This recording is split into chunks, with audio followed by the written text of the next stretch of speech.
Bienvenue à toutes et à tous, bienvenue à ce nouveau numéro de votre magazine Femmes aux multiples facettes qui reçoit pour vous aujourd'hui Madame Marie Mboutsana, elle est cadre du mouvement de libération du Congo et puis candidate à la députation provinciale dans la commune de Limete. Madame Marie, bonjour. Bonjour. Ça se passe bien? Oui, ça va par la grâce de Dieu. Bonjour. Et comment se porte le mouvement de libération du Congo? Le mouvement de libération du Congo est en forme. Nous sommes rangés dans l'ordre de bataille et nous félicitons nos dirigeants, le président national, les secrétaires généraux qui ont travaillé et également aussi les candidats. Nous les saluons. Et surtout que là vous êtes deuxième. Ouais. Après l'AFDCA, ouais, c'est une fierté pour vous? Oui, c'est une fierté pour nous, c'est une fierté pour tous les militants et cadres du mouvement de libération du Congo, parce qu'il y a d'autres qui croyaient que le mouvement de libération du Congo était en berne, mais maintenant nous les avons prouvé de quoi nous sommes capables et que nous sommes toujours mobilisés et nous sommes là pour la République. Deuxième sur la liste, c'est déjà un bon signe pour le reste du processus électoral. Oui, c'est déjà un bon signe. Nous allons battre campagne et nous espérons gagner les sièges à tous les niveaux. Ok, nous y reviendrons, mais d'entrée de jeu, nous allons quand même prendre les questions, quelques questions d'actualité. Vous avez suivi avec nous l'arrestation hier du journaliste Peter Tiani, patron de la chaîne de télévision Perfect TV. Comment analysez-vous cette arrestation, à ce stade, cette interpellation du journaliste Peter Tiani?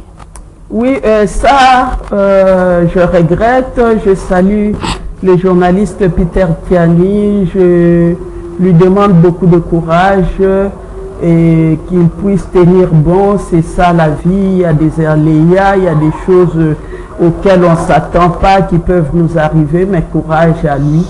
Mais j'ai vraiment pas apprécié la manière, la procédure de la justice dans notre pays. Il y a plusieurs fois le président de la République lui-même n'a cessé de décrier la manière du travail de notre justice, mais c'est là, et ils savent ce qu'ils sont en train de faire, mais nous leur rappelons seulement que c'est la justice qui élève la nation.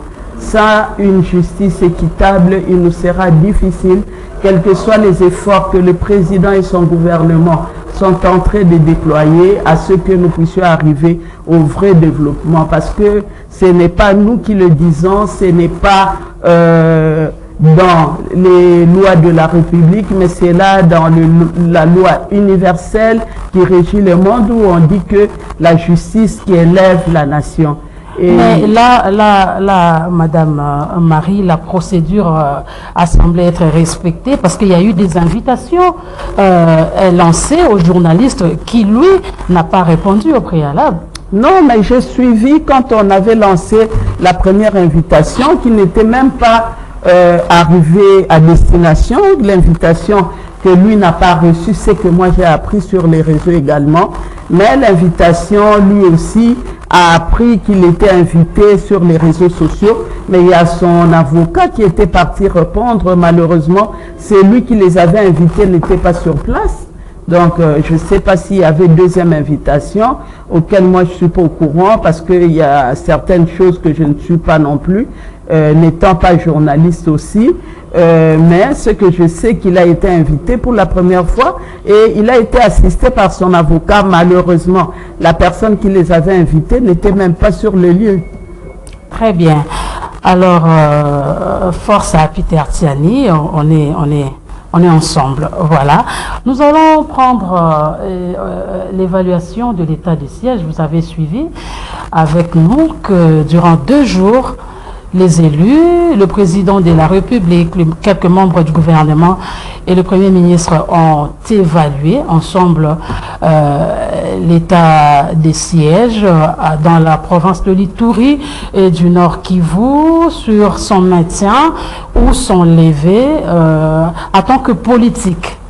Comment avez-vous jugé cette évaluation de l'état de siège dont les recommandations sont réservées d'abord au président de la République à ce jour?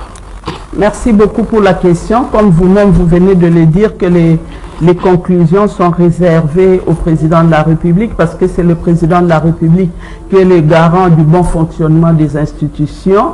Il était tout à fait normal qu'on puisse évaluer le parcours de l'état des sièges, excusez-moi. Il était tout à fait normal qu'on puisse l'évaluer, mais nous attendons les conclusions du président de la République parce que c'est lui qui connaît, c'est lui qui a proposé cet état des sièges à nos députés, à l'Assemblée. Donc c'est lui qui peut juger le pour et le contre ou pas.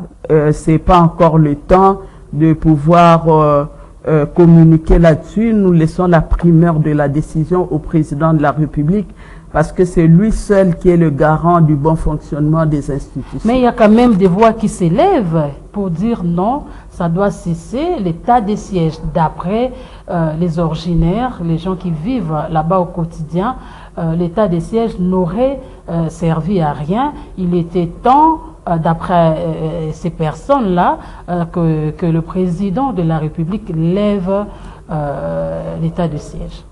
Oui, on ne pouvait pas lever l'état de siège du jour au lendemain à cause de ce que la population demande. Il faut quand même faire une évaluation, voir, parce que nous croyons que les autorités sont en train de mener des actions, sont en train de travailler pour qu'il y ait réellement la vraie paix en République démocratique du Congo.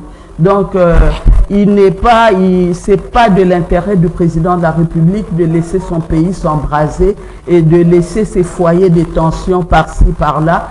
Mais pour mettre fin à l'état de siège, on doit quand même évaluer qu'est-ce qui a été fait, qu'est-ce qui devrait se faire, qu'est-ce qui a été fait, qu'est-ce qui n'a pas encore été fait et pourquoi on a échoué à gauche ou soit à droite, quelles sont les stratégies à mener pour qu'il y ait réellement la paix durable dans nos frontières, dans notre pays. C'est seulement au président de la République d'évaluer et de prendre les décisions qu'il faut dans l'intérêt de tous. C'est pas la population de fois, il juge les choses telles que lui le voit, telles que il veut, telles que elle veut, la population, excusez-moi, telle qu'elle le veut. Mais le président de la République voit des choses comme un père de la nation, voit des choses et prend des décisions durables, des décisions qui peuvent durer dans le temps. Parce que prendre la décision d'élever l'état de siège, mais après on fait quoi, on fait comment, c'est aux autorités de pouvoir décider si réellement cela sera favorable à nos provinces où il y a des foyers de tension, si c'est favorable à cette population. C'est seul le président de la République, nous lui laissons cette primeur de la décision parce que c'est lui le garant du bon fonctionnement de nos institutions. Très bien, mais il y a quand même cette rumeur selon laquelle qu'il y a même les gens à Kinshasa qui se nourrissent de cette insécurité à l'est de la République. Ben oui, c'est à vérifier aussi. Moi, je sais pas affirmer des allégations que moi je ne comprends pas, que je ne connais pas. Je ne suis pas militaire et je ne suis pas au front. Je suis pas la personne qui prend des décisions. Vous êtes politique. Oui, je suis politique, mais moi, je fais mes analyses selon moi. Vous savez, dans les salons politiques, oui, les choses se disent. Non, moi je parle selon ma façon de voir les choses. Très bien. Et parce que on a fait confiance à un président de la République, il y a le gouvernement, il y a les parlements qui est là. Donc faisons-leur confiance aussi parce que cela ne profite à personne quand il y a la guerre dans la République. Donc cela ne stabilise pas même l'économie, même nous qui sommes ici à Kinshasa, ça nous stabilise pas, ça déstabilise la morale, ça déstabilise l'économie et ça déstabilise même le bon fonctionnement des institutions. Maintenant, il y a une chose qui a été demandée. Les personnes ont avancé les raisons de la levée de l'état des sièges. Et le président a tous les éléments avec lui. Faisons-lui confiance. Laissons-le prendre les décisions qu'il faut pour la nation congolaise. Parce que c'est lui qui doit rendre compte au peuple congolais de ce qu'il aura fait de cette nation. Donc, c'est à lui de prendre des bonnes décisions. Et nous croyons qu'il y travaille pour prendre la décision qu'il faut pour sécuriser sa population et pour sécuriser également son pays. Très bien, je rappelle que vous êtes cadre au mouvement de libération du Congo et puis candidate à la députation provinciale, précisément dans la commune de Limete. Eh bien, nous allons parler processus électoral. Le train est déjà en marche. Déjà, vous avez des raisons d'être fiers parce que votre parti politique arrive en deuxième position dans la... Au niveau national. Au niveau national, bien entendu. Vous avez répondu à l'entrée de l'émission que c'était une fierté pour le mouvement de libération du Congo. Mais est-ce que vous faites foi à ce processus rejeté par plusieurs? Ben, nous faisons foi au processus parce que nous nous sommes engagés et nous avons aligné les candidats, on a payé la caution, nous faisons foi au processus, c'est tout à fait normal au processus électoral, tout le monde ne parle pas. La même chose partout, même dans des vieilles démocraties, il y a ceux qui veulent, il y a ceux qui ne veulent pas, ils ont leurs raisons, on ne les condamne pas, mais nous avançons. Avec le processus, nous croyons qu'il y aura réellement les élections dans le délai constitutionnel. Très bien. Là, il y a déjà, bon, vous n'avez pas de problème à ce niveau-là, au niveau de candidature aux législatives nationales. Vous arrivez deuxième, mais il y a quand même vos amis, partenaires, frères là-bas à la cour, hein, qui sont en train de réclamer leur sort. Là, vous êtes... candidate à Limete. Pourquoi le choix de Limete? Oui, de Limete parce que c'est ma commune. Limete, c'est ma commune. Je suis restée dans la commune de Limete presque 30 ans. Donc Limete, c'est ma commune. Donc je ne peux que postuler dans la commune de Limete. C'est là où on me connaît, c'est là où j'ai ma base. J'ai ma base dans le quartier Kingabwa, j'ai ma base à Mumbele et au quartier résidentiel, on me connaît, donc je suis restée à Limete. J'ai eu tous mes enfants à Limete, mes enfants ont grandi à Limete. Donc Limete, c'est vraiment, si on peut le dire ainsi, c'est mon village.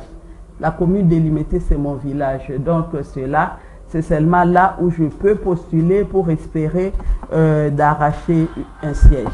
La grandeur de cette commune de Limete ne vous fait pas peur? Non, ça ne me Elle est grande, la commune de Limete. Oui, la commune de Limete. Elle est vaste. Oui, la commune de Limete est grande d'abord, mais c'est pas plus grand que toute la ville de Kinshasa. Parce que c'est pas grand comme la circonscription électorale de Mont-en-Bas, de Funa. C'est pas plus grand que ça. La commune de Limete, c'est une seule commune.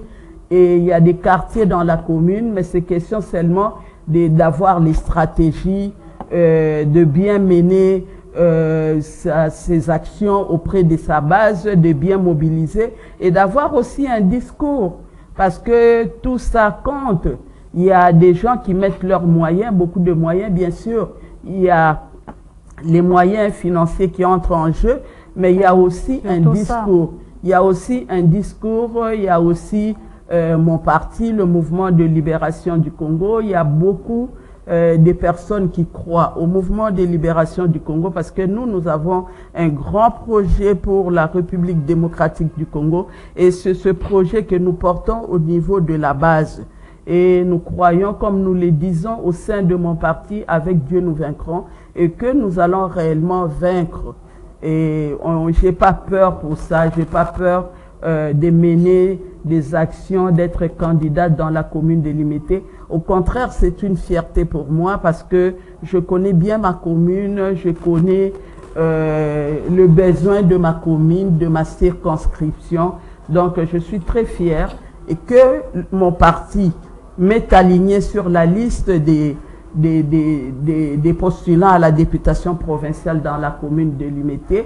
Et je profite pour remercier le président national qui m'a fait confiance et les autres dirigeants du parti, les secrétaires généraux adjoints, ils m'ont fait confiance et moi je ferai tout ce qu'il faut pour ne pas les décevoir et je crois bien mener des actions pour que le MLC gagne le siège dans la commune. On va ouvrir une parenthèse tout en saluant votre courage. Vous êtes une femme. On a noté, la CENI a noté une faible participation des femmes. D'abord à l'étape de législative nationale, mais est-ce que le mouvement de libération du Congo a fait foi aux femmes, a aligné les femmes? Là, on vous voit déjà, vous êtes un exemple, mais est-ce qu'il y a d'autres femmes qui sont alignées sur la liste du mouvement de libération du Congo? Oui, bien sûr, il y a d'autres femmes qui sont alignées sur les listes parce que nous avons des candidates femmes, mais vous savez, la question de la candidature dépend aussi de la personne elle-même. Il faut que la personne exprime ses ambitions. Ce n'est pas au parti politique d'imposer les candidatures. Il faut que la personne elle-même croit en elle et exprime ses ambitions pour pouvoir être alignée sur la liste électorale. Donc, si vous constatez qu'il n'y a pas un grand nombre de femmes, c'est le travail que nous faisons dans nos associations féminines, c'est le combat de tous les jours pour sensibiliser les femmes parce que il y a d'autres qui sont au sein des partis politiques mais qui ont peur, qui n'aiment pas oser. Ils ont peur de perdre leur argent, ils ont peur de ceci, cela. Et nous les encourageons parce que déjà le national, l'étape est passée, mais maintenant il y a les provinciales qui sont là. Il y a maintenant les dépôts bientôt des candidatures. Et nous les encourageons, celles-là qui traînent encore les pas. Il y a aussi pour les municipales. Donc, c'est pas seulement être dans l'hémicycle, mais également aussi à la base. Mais avoir les choses telles que ça se passe sur terrain, c'est comme si le travail des associations féminines n'est pas très bien fait. Parce que là, on ne voit pas d'engouement. Ben oui, je vous dis que le travail est fait. Mais le problème là, madame, c'est vous aussi, pourquoi vous n'êtes pas candidate? Parce qu'il y a des journalistes aussi qui sont des candidates. Vous voyez, la question de la candidature dépend. Il y a beaucoup de préalables dans ça. Il y a la personne elle-même, elle doit exprimer ses ambitions. Et on ne va pas toutes y aller, hein, surtout, mais moi, il y a un temps pour tout. Moi, je suis encore là.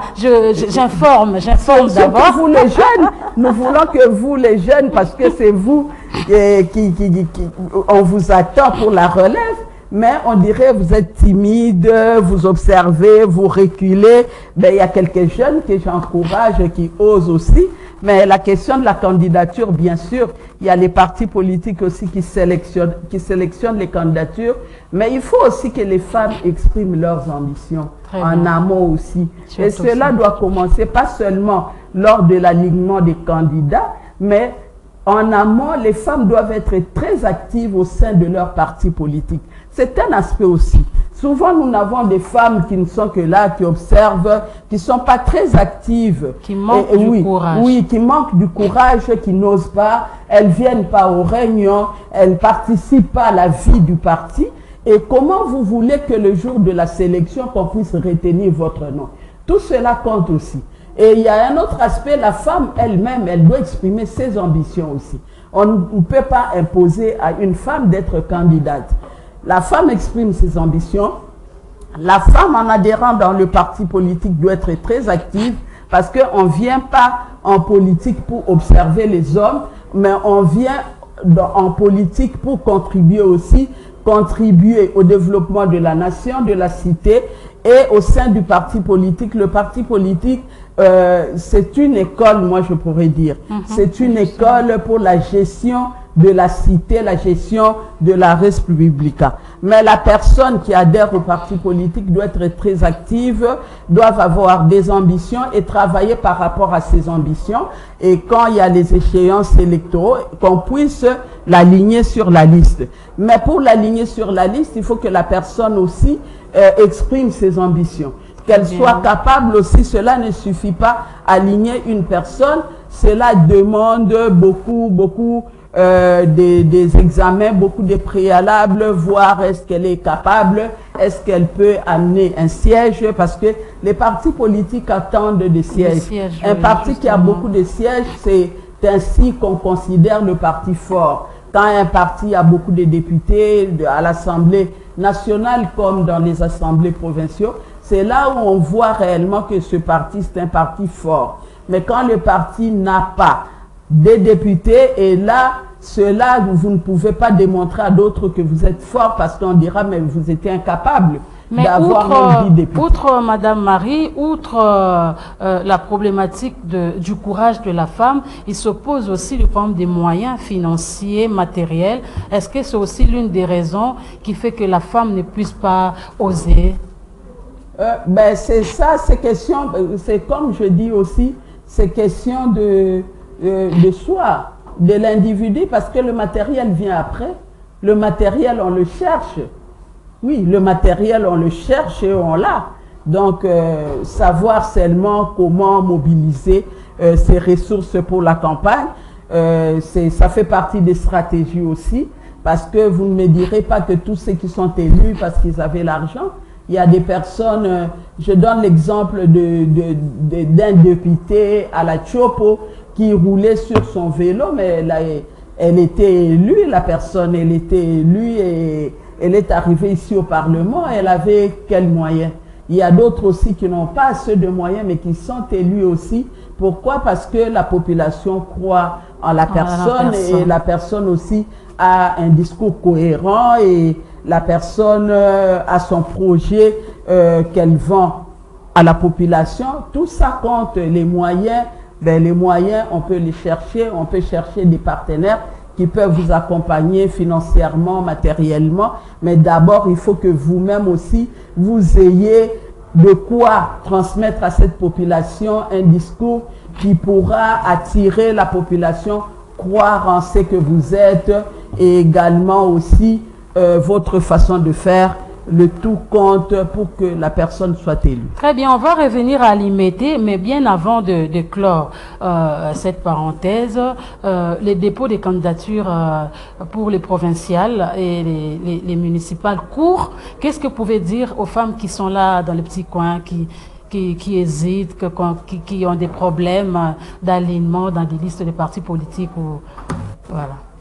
Ben, je demanderai là l'alignement des personnes peut-être qui ont exprimé leurs ambitions, mais qui sont mises à l'écart au niveau des partis politiques.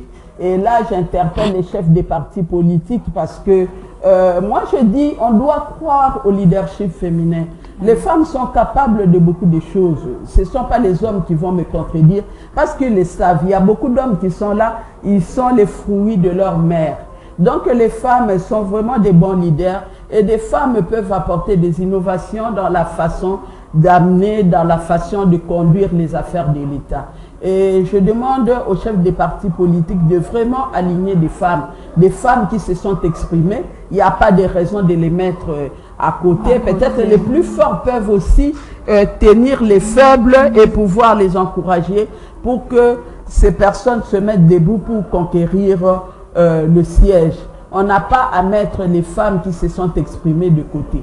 Et celles qui ne se sont pas encore exprimées, nous les encourageons. Il y a les municipaux aussi qui sont là. Donc, elles doivent exprimer leurs ambitions pour qu'elles soient alignées sur les listes de leurs partis politiques et entre-temps de mener des plaidoyers au sein des partis politiques pour que les femmes soient vraiment nombreuses parce que la Constitution parle de la parité. On dit dans toutes les institutions, il faut qu'il y ait une participation paritaire, veut dire 50 hommes, 50 femmes. Mais jusque-là, pour atteindre cette parité, il faut les femmes parce que quand il y a des postes nominatifs, nous ne voyons pas beaucoup de femmes proposées aux postes nominatifs. Mais là, ce sont des postes électifs. Moi, je demande à ce qu'on donne plus de chance à ces femmes-là pour que les femmes se battent, pour que nous ayons une gouvernance différente parce que la femme va apporter de l'innovation. La femme avec sa manière de faire, la femme travaille avec son cœur et dans l'intérêt de tous, voilà, pour amener notre pays au développement durable et que nous puissions avoir un bilan d'ici 2030 en ce qui concerne le développement durable. Très bien, on revient à l'IMET parce que notre émission touche déjà à sa fin. On revient à l'IMET, Madame Marie Mbuntsana. Marie-Josée Mbuntsana, voilà, merci. Qu'est-ce que vous apportez de nouveau à l'IMET que les autres qui sont là encore, leur mandat va bientôt se terminer, n'ont pas amené dans cette commune-là qui a d'énormes problèmes, hein? Vous savez, je ne suis pas là pour dévoiler mes stratégies de campagne. Oui, j'ai mes stratégies de campagne, mais je crois que j'ai déjà fait beaucoup dans ma commune parce que moi, je me bats, je suis la personne qui se bat sur l'autonomisation de la personne. Et pour amener la personne, pour parler du développement de la nation, on doit d'abord commencer à faire développer la personne humaine. Moi, c'est ça mon combat, que la personne devienne autonome. Et une personne autonome est responsable de ses actes. Une personne autonome, on n'a pas à lui imposer des choses à faire. C'est une personne qui est capable, c'est une personne qui s'impose et que c'est une personne capable de se choisir ses dirigeants aussi. Donc moi, c'est ça mon combat, l'autonomisation de la personne humaine pour le développement durable de notre nation. Et la maman là qui est à Mombele, elle est à Mombele, elle est dans le quartier Mososo. Ouais, je connais bien l'IMET, moi. Ouais. Tu es de l'IMET aussi? Ouais. Ah ben oui, bravo, parce que j'ai déjà une électrice en face de moi. Qui est à Mombele, qui est à Kingabwa. Mais tu peux mobiliser pour moi. Cette maman-là, qu'est-ce qu'elle peut espérer de maman Marie-Josée Mbuntsana? Ben, cette maman-là de Mombele, de Mososo, de Kingabwa, de l'IMET, si vous me permettez, je dois m'adresser en lingala, voilà, à cette maman-là. Lingala pena ba maman Mososo. Mingi ba maman Mososo. Ba maman Mososo, ba maman Mombele, ba maman ya Kingabwa, ba maman ya Paka Juma, nakanisi mingi boyebi misala na ngai, na bandi yango lelo te na bandi kala pona bitumba ya mabota. Bongo yango lelo pensa na telemi na lobite na suka kaka na oyo to banda biso na binote meto mema yango na mosika poete yango pona nini te elongwa pe na commune limité pansana na Congo mobimba pona koyeba kopesa moto valeur na ye oyo nzambe akelaki ye pona yango kolamusa bomoto ya bomoto moto pensa akoma capable ye moko koyeba ndenge nini bamilukelaka ndenge nini babokolaka libota na ye pe ndenge nini asengeli kosala po ete libota na ye ekoma penza libota oyo bakoki kotanga na commune alimete libota ya baye babengi na lopoto développer yango boyebi ndenge nini ngai nalakisaka mwa makambo mike oyo tokobimisa lelo te tokobimisa yango na mikolo ezali koya pe bino moko boyebi. Mais est-ce que rendez-vous oui, parce que rendez-vous, oui, rendez-vous ezali nazana rendez-vous déjà pour le mois de septembre agenda et ezali ya kotonda na Mombele na week-end passé nazalaki na Mombele et ba mama mosusu oyo ya Mombele côté na frontière ya Ngaba na Mombele bango bazali kozela ngai na week-end prochain week-end prochain parce que nazo sala déplacement muke bazali kozela nga et soki na yeba ya mososo bazo bongama déjà et yo comme ozaka na mososo ben na pese pe responsabilité entre temps baye ya Kingabwa bazali pe kozela nga donc nga maman na bino maman Marie-Josée naza na reporter naza na ba descente tous les samedis tous les dimanches nazali et pas yaba mama na ngai bana na ngai bandeko na ngai bongo tokokuta na biso na bino